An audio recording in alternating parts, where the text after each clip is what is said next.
दोस्तों, हाथ में दिखने वाली वेन्स स्ट्रॉन्ग और अट्रैक्टिव लगती है, लेकिन सोचिए अगर यही नसें आपके पैरों में भी उभरी हुई दिखने लगे, मोटी, टेढ़ी मेढ़ी और कभी कभी दर्दनाक। आप में से कितने लोग इस प्रॉब्लम को गैस कर सकते हैं? सोचिए, ये प्रॉब्लम ज़्यादा देर तक खड़े रहने और बैठने वाले लोगों में कॉमन है, जैसे टीचर्स, शॉपकीपर्स और आईटी प्रोफेशनल्स। जी हाँ, ये है वेरिकोज वेन, एक ऐसी प्रॉब्लम जो इंडिया में 10 करोड़ से भी ज़्यादा लोगों को अफेक्ट करती है। 4 में से 1 अडल्ट इसे सफ़र करता है और अगर इसे इग्नोर किया तो कॉम्प्लिकेशंस हो सकती हैं। आज के वीडियो में हम जानेंगे वेरिकोज वेन होने की वजह, कैसे आप इसे प्रिवेंट कर सकते हैं और आयुर्वेद में बताए कुछ सिंपल उपाय जिससे आप इससे बहुत हद तक छुटकारा पा सकते हैं। वेरिकोज वेन कोई नए ज़माने की बीमारी नहीं है, बल्कि इसका जिक्र हज़ारों साल पहले ही मेडिकल टेक्स्ट में मिलता है। आपने कभी देखा है कैसे बड़े शहरों में ट्रैफिक जाम हो जाता है? जब सड़क पे गाड़ियाँ अटक जाती है तो सिग्नल चाहे खुला हो या नहीं, फ्लो रुक जाता है और हर तरफ जाम हो जाता है। बिल्कुल वैसे ही जब हमारी नसें वीक हो जाती हैं और उनका सिग्नल सिस्टम यानी कि वॉल्स ठीक से काम नहीं करते, तो ब्लड का सर्कुलेशन रुकने लगता है और वेन्स फूलने लगती हैं। इस बीमारी का जिक्र इजिप्शियन और ग्रीक स्क्रिप्चर्स में भी मिलता है। ग्रीक फिजिशियन हिपोक्रेट्स, जो मॉडर्न मेडिसिन के फादर माने जाते हैं, उन्होंने भी लिखा था कि ये प्रॉब्लम तब होती है जब पैरों की नसें कमज़ोर हो जाती हैं और खून जमने लगता है। उस समय ग्रीक और लैटिन टेक्स्ट में इस बीमारी को वेरिक्स या वेरिकेज कहा जाता था, जिसका मतलब है सूजन या फूली हुई नसें। हमारा आयुर्वेद भी इस मामले में पीछे नहीं है। जब दुनिया वेरिकोज वेन को समझने की कोशिश कर रही थी, तब आयुर्वेद में इसका इलाज लिखा जा चुका था। आचार्य सुश्रुत, जो पूरे वर्ल्ड में एक महान सर्जन माने जाते हैं, उन्होंने अपनी संहिता सुश्रुत संहिता में इस बीमारी को सीरज ग्रंथि नाम दिया है। उनके अनुसार यह प्रॉब्लम तब होती है जब वेन्स में रक्त का सही फ्लो नहीं होता और नसें फूलने लगती है। आचार्य सुश्रुत ने सीरज ग्रंथि के कारण और उपचार दोनों लिखे हैं। इनके बारे में हम वीडियो में आगे डिटेल में बात करेंगे। आज के आधुनिक उपकरणों और मेडिकल रिसर्च ने वेरिकोज वेन्स की जो वजह ढूंढी है, वो कहीं ना कहीं आयुर्वेद के पुराने ज्ञान से मिलती है। मतलब जो बात आयुर्वेद हजारों साल पहले कह चुका था, उसी को आज की साइंस नए टर्म्स में समझ रही है। हमारे वेन्स में छोटे छोटे वॉल्स होते हैं जो ब्लड को एक डायरेक्शन में फ्लो करने देते हैं और उसे नीचे नहीं आने देते।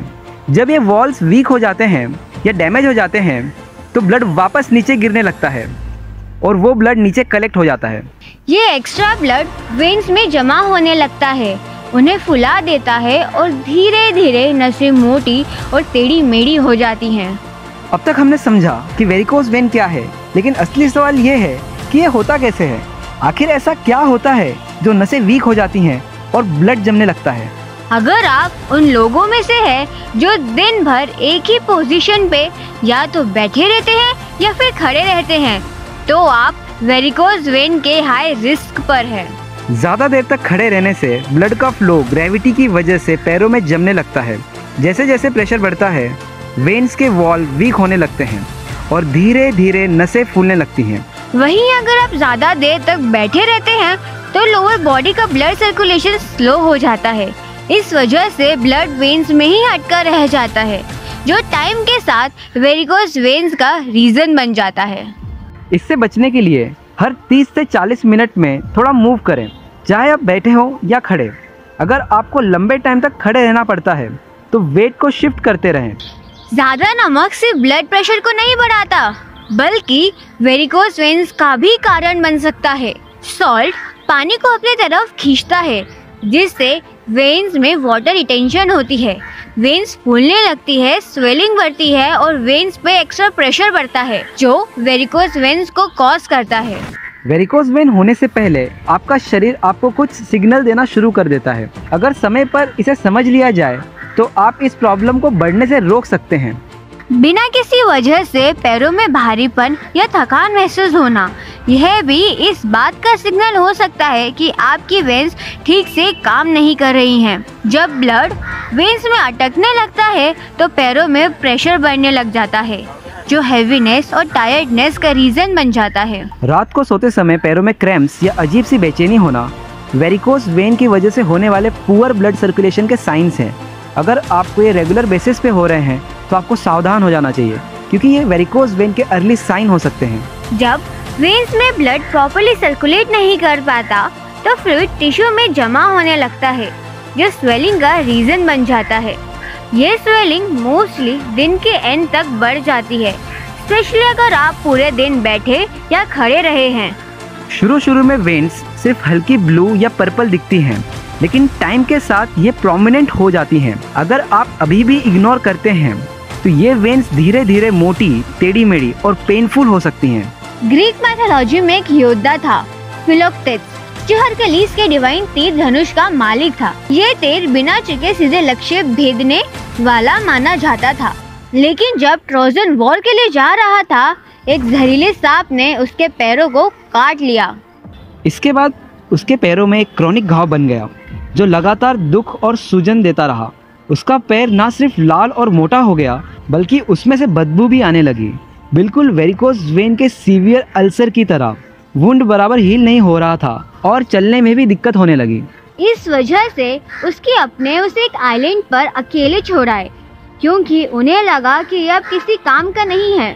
लेकिन बाद में एक ओरेकल ने कहा कि ट्रोजन वॉर जीतने के लिए फिलोक्टेट्स का वापस आना जरूरी है।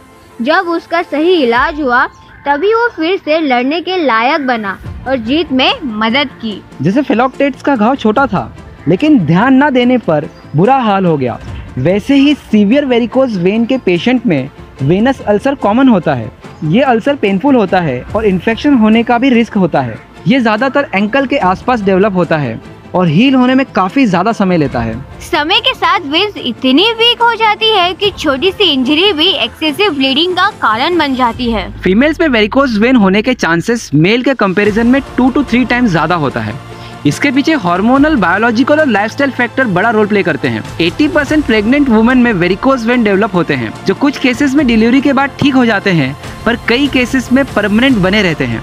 अगर आप अब तक वीडियो देख रहे हैं तो इसका मतलब है आप वेरिकोज वेन्स के सॉल्यूशन में इंटरेस्टेड हैं। हमने कॉजेज और सिम्टम्स समझे, अब बात करते हैं सबसे इम्पोर्टेंट, इसका इलाज। अगर आपको वीडियो पसंद आ रही है तो एक लाइक ज़रूर कर दे, ताकि हमें मोटिवेशन मिले और आगे ऐसे ही यूजफुल कंटेंट आपके लिए ला सके। चलिए अब वेरिकोज वेन्स के ट्रीटमेंट और बेस्ट सॉल्यूशन को एक्सप्लोर करते हैं। अगर वेरिकोज वेन अपने इनिशियल स्टेज पर है तो स्क्लेरोथेरेपी बेस्ट ऑप्शन है, जिसमें 15 से 20 हज़ार का कॉस्ट आता है। लेकिन अगर ये बीमारी अपने फाइनल स्टेज में आ चुकी है तो लेज़र थेरेपी अच्छा रहता है, पर इसका कॉस्ट 70,000 से 1.5 लाख तक हो सकता है।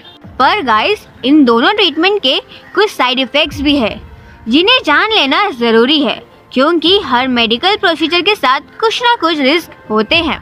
स्क्लेरोथेरेपी में टेम्पररी बर्निंग सेंसेशन या स्वेलिंग हो सकती है। रेयर केसेस में नर्व डैमेज भी हो सकता है। लेजर थेरेपी में पोस्ट ट्रीटमेंट पेन या बर्निंग सेंसेशन हो सकता है। वेन हार्ड और लंपी हो जाती है, बट टेम्पररी कंडीशन में, और इसमें भी रेयर केसेस में नर्व डैमेज या ब्लड क्लॉट बन सकता है। अगर गाइस आप बिना साइड इफेक्ट इस प्रॉब्लम का सलूशन ढूंढ रहे हैं तो आयुर्वेद का सहारा लेना एक बेहतरीन ऑप्शन हो सकता है, क्योंकि आयुर्वेद सिर्फ सिम्टम को ट्रीट नहीं करता, बल्कि बीमारी के रूट कॉज को एड्रेस करता है। आयुर्वेदा में वेरिकोज वेन्स के लिए जलोका थेरेपी का जिक्र है, जिसमें लीच यानी जलोका का यूज करके अफेक्टेड एरिया से दुष्ट रक्त निकाला जाता है। इसका खर्चा लीच की संख्या पर डिपेंड करता है, जो बीमारी की सीवियरिटी के हिसाब से डिसाइड होती है। एक लीच का खर्चा लगभग 500 से 1000 हो सकता है। लेकिन कई लोग इस ट्रीटमेंट को लेने से डरते हैं कि उन्हें लगता है कि ये बहुत पेनफुल होगा, जो कि एक मिसकंसेप्शन है। हकीकत यह है कि लीच बाइट करते वक्त एक नेचुरल एनेस्थेटिक केमिकल रिलीज करती है, जो पेन फील होने नहीं देती। ये एक्सपीरियंस एक मच्छर के काटने जितना हल्का होता है, लेकिन इसका परिणाम बहुत असरदार होता है। अगर इतना जानने के बाद भी आपके मन से डर नहीं जा रहा है तो कोई बात नहीं। आयुर्वेद में इसका एक अल्टरनेटिव है, रक्त मोक्षण। इस थेरेपी में बिना लीच के एक स्पेशल इंजेक्शन के थ्रू अफेक्टेड एरिया से दूषित रक्त को निकाला जाता है। यानी अगर आपको लीच से डर लगता है तो भी आप वेरिकोज वेन का आयुर्वेदिक ट्रीटमेंट बिना किसी हेजिटेशन के ले सकते हैं। इसका खर्च लगभग 4000 से 5000 आता है, जो सीवियरिटी के हिसाब से वेरी कर सकता है। अगर आपका काम भी एक ऐसा है जिसमें आपको लंबे समय तक एक ही जगह खड़े या बैठे रहना पड़ता है और आपके पैरों में अक्सर जकड़न या भारीपन महसूस होता है, तो संभल जाइए, क्योंकि आपको वेरिकोज वेन होने की संभावना ज़्यादा हो सकती है। लेकिन चिंता की कोई बात नहीं है, इससे बचने के लिए एक बहुत सिंपल और इफेक्टिव उपाय है। रात को सोते वक्त तकिए सर के नीचे नहीं, पैरों के नीचे लगाइए। अगर आपको वेरिकोज वेन हो चुका है तो ये आपके लिए और भी जरूरी है। इससे ब्लड सर्कुलेशन इम्प्रूव हो जाता है और स्वेलिंग और डिस्कम्फर्ट भी नहीं आता। अगर आपने या आपके किसी करीबी ने वेरिकोज वेन को फेस किया है तो अपना एक्सपीरियंस कमेंट सेक्शन में ज़रूर शेयर करें। आपके इंसाइट्स किसी और के लिए मददगार हो सकते हैं। आपने मॉडर्न ट्रीटमेंट ली या आयुर्वेदिक रेमेडीज ट्राई की, आपका फीडबैक और सोल्यूशन दूसरे लोगों के काम आ सकता है। वेरिकोज वेन का ट्रीटमेंट आयुर्वेदा और मॉडर्न मेडिसिन दोनों में पॉसिबल है। लेकिन क्या आप जानते हैं कि हमारी बॉडी अपने आप ही हील हो सकती है? सही लाइफस्टाइल और डाइट से भी वेन्स नेचुरली स्ट्रॉन्ग हो सकती है। अगर आप जानना चाहते हैं कि बॉडी अपने आप कैसे हील करती है तो ये वीडियो ज़रूर देखें।